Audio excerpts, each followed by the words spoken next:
On poursuit avec l'oracle des miroirs. Allez.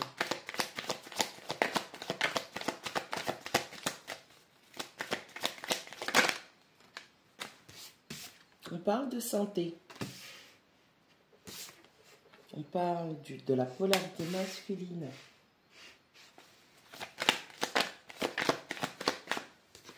On parle d'échec. Alors, polarité masculine. J'ai l'impression que vous avez voulu mettre en place, ou en tout cas, que vous soyez un homme ou une femme, ça n'a aucune importance. On parle plutôt de la polarité masculine qui est dans l'action, dans le faire. Ok ? On a tenté de mettre en place un nouveau système peut-être pour recouvrer la santé, pour se soigner par rapport à une maladie, par rapport à une façon de se sentir, hein, pour se sentir mieux. Et on dit que c'est un échec. Les situations, les actions que vous avez mises en place ne correspondaient pas à cette amélioration de santé du physique. On parle du travail.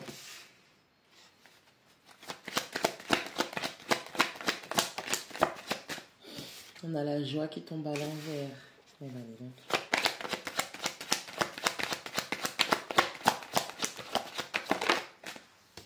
On parle de culpabilité. Ok. Entre les deux, on parle de séparation.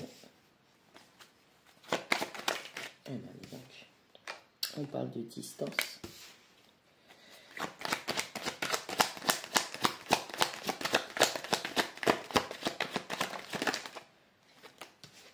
On parle du miroir magique et on parle du cadeau. Ok, alors, on a vécu une situation sentimentale, affective, qui a été assez difficile. Ça a impacté votre santé, vous en êtes même tombé malade. Tous les espoirs que vous avez fondés peut-être sur cette relation se sont soldés par un échec. On dit que pour essayer vous avez essayé de mettre en place des choses pour vous sentir mieux, mais rien n'y fait. Donc vous vous êtes complètement plongé dans votre travail.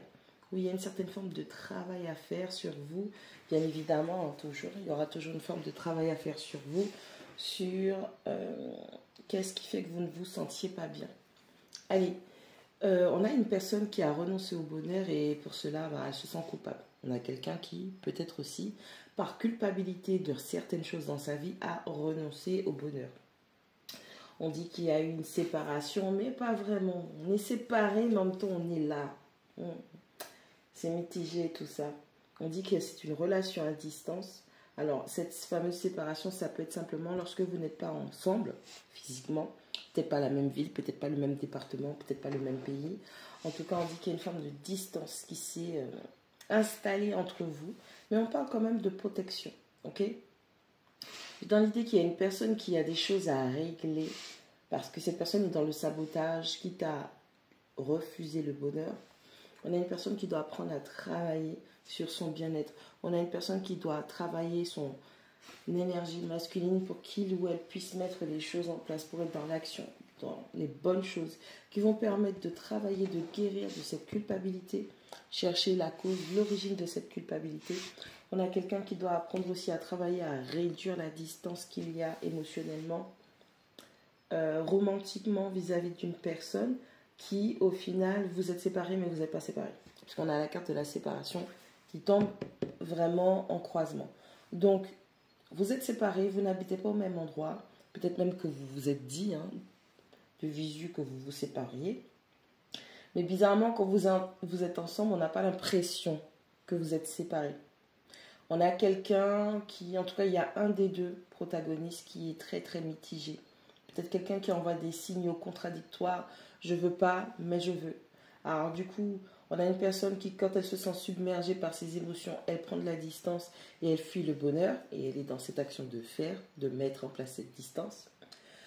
Et on a le fait aussi que cette personne se sente coupable de s'éloigner de ce bonheur-là. Ça peut être vous, ça peut être une personne en face, ça peut être une énergie qui vous impacte directement. C'est-à-dire ça peut être une connaissance, un ami, un camarade. D'accord ? On a quelqu'un qui doit travailler sa culpabilité, quelqu'un qui doit travailler sa libération émotionnelle, quelqu'un qui doit travailler ce qu'il ou elle veut parce qu'il y a trop d'indécision, d'incertitude. On a une personne qui c'est quand même dingue de devoir renflouer le bonheur. Alors, soit tu le fais, tu es dans le sabotage et ensuite tu te sens coupable de le faire. Soit il y a quelque chose qui se soit passé dans ta vie, tu ne t'es pas pardonné, tu n'as pas travaillé ça, et du coup le bonheur se représente de nouveau dans ta vie, et toi, eh ben, tu es dans le sabotage et tu rejettes. On est vraiment dans du rejet là.